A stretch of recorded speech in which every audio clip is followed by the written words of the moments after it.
तरीके से mental trauma से गुजर रही होती है इन सब चीज़ों की वजह से। बिकॉज जनरली ये बात जो है वो बहुत ही उसे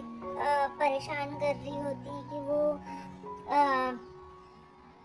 खुदा हाउस की बहू होने के बावजूद भी मतलब इतनी बड़ी वो इतना उनका नाम है इस पूरे समाज में, और उसके बाद भी ये जेल में गई है जस्ट बिकॉज ऑफ एक्सीडेंट, और उसकी बहू ने ही उनके ऊपर केस किया है और उन्होंने उसकी वजह से ही वो जेल में गई है, जिसकी वजह से वो इस चीज़ को डाइजेस्ट नहीं कर पाती हैं, और वो फिर उनको जेल होती है जिसकी वजह से उन्हें बहुत ही मेंटल ट्रॉमा होता है। और यहाँ पे हम देखते हैं कि अरमान को जब विद्या की ये बात सुनते हैं तो अरमान भी बोलते हैं कि पर माँ आपको पता है कि आपको अबीरा ने ही जेल से निकालने के लिए जो प्रोसेस थी वो उसने ही वो की है, और उसकी वजह से ही आप जेल से निकल पाई हैं। पर विद्या जो होती है वो इस चीज़ से सेटिस्फाइड नहीं होती, बिकॉज वो सोचती है कि अब उसे ऐसा लगता है कि वो पहले जेल में डाल के फिर मेरे लिए जेल से निकालने की जो भी है प्रोसेस वो कर देगी, तो उसे ऐसा लगता है कि मैं उसे माफ़ कर दूंगी। और अरमान को भी यही फीलिंग्स आती है, मतलब वो ऐसा सोचता है कि अबीरा को ऐसा लगता है कि शायद वो जेल से निकाल दी आपको तो मैं उसकी की हुई सारी बातें भूल जाऊंगा, तो ऐसा कुछ नहीं है, मैं कुछ भी नहीं भूलूंगा, और फिर ये सब इस चीज़ का बदला तो मैं लेके रहूँगा और उसे इस चीज़ को भुगतना ही पड़ेगा अबीरा को। तो ये सोच के फिर वो बहुत ही मतलब गुस्से में रहता है, वो कहीं ना कहीं अबीरा से बहुत ही हेट करने लगा होता है, और उसके दिल में आज भी अबीरा के लिए प्यार होता है, बट वो गुस्से में और उसकी माँ के साथ ये ऐसा व्यवहार होने की वजह से वो थोड़ा गुस्से में रहता है। और दूसरी तरफ हम देखते हैं कि जो अबीरा होती है वो मंदिर में भगवान को थैंक यू बोलने के लिए जाती है, इस बात के लिए कि जो विद्या है वो जेल से निकल के घर पे आ गई है और वो अपने परिवार के साथ खुशी खुशी है, तो भगवान को थैंक यू बोलती ही रहती है। तभी वहाँ पंडित जी आते हैं और वो बोलते हैं कि तुम इतनी खुश हो, तुम्हारे चेहरे की खुशी ही बता रही है कि तुम शायद तुम्हारी विश जो है वो पूरी हो चुकी है। तो उस चीज़ के लिए तुम वहाँ पे उस पेड़ पे जाके, बरगद का पेड़ रहते हैं वहाँ पे जाके वो उनसे बोलते हैं कि तुम एक अपनी विश के लिए वहाँ पे पतंग बांध दो, जिससे तुम्हारी जो विश होगी वो पूरी हो जाएगी। तो वहाँ पे वो जैसे ही पतंग बांधने जाती है तो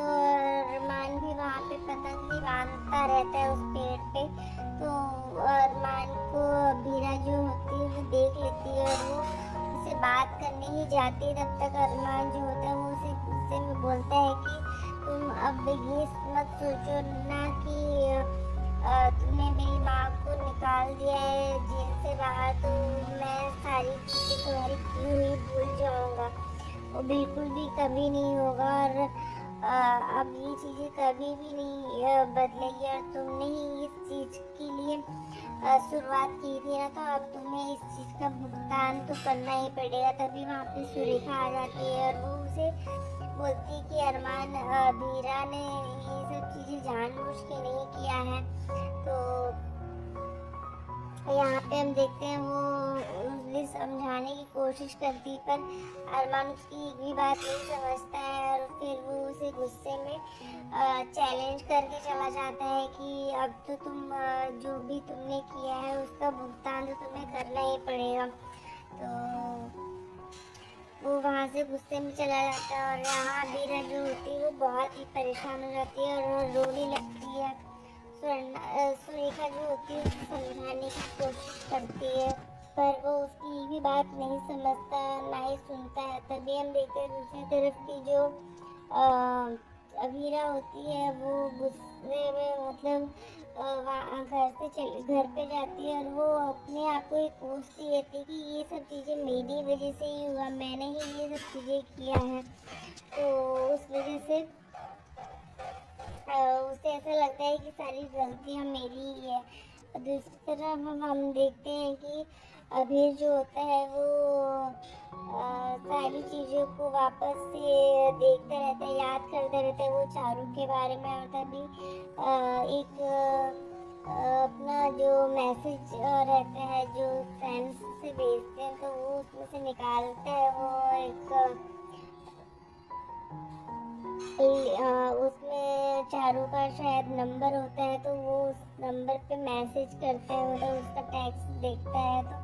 वो चारू को मैसेज करता है। बट वो मैसेज जो होता है वो कियारा के पास जाता है कि कियारा ने, बिकॉज कियारा उसकी बहुत ही बड़ी फैन रहती है तो वो मैसेज चला जाता है। वो उसे बोलता है कि तुमने जो तोहफा दिया है सच में बहुत अच्छा था। मतलब उन दोनों के साथ बात होती रहती तभी चारू को मैसेज चारू समझ के कियारा को मैसेज करता रहता है। तो ये देख के कियारा जो होती है वो बहुत खुश होती है, ब्लश करती रहती है। तभी वहाँ पे मनीषा जो होती है उसके चेहरे पे स्माइल देखती है तो वो खुश हो जाती है, बोलती है कि तू क्या देख के हंस रही है। कियारा को बोलती है तो वो बोलती है कि रिया ने मुझे मीम्स भेजे हैं मम्मा, इसीलिए मैं वही देख के हंस रही हूँ। तो बोलती है कि तू मुझे भी दिखा ना, मेरा भी मूड बहुत ही खराब है, मुझे भी हंसने की इच्छा हो रही है बट हंस नहीं पा रही हूँ।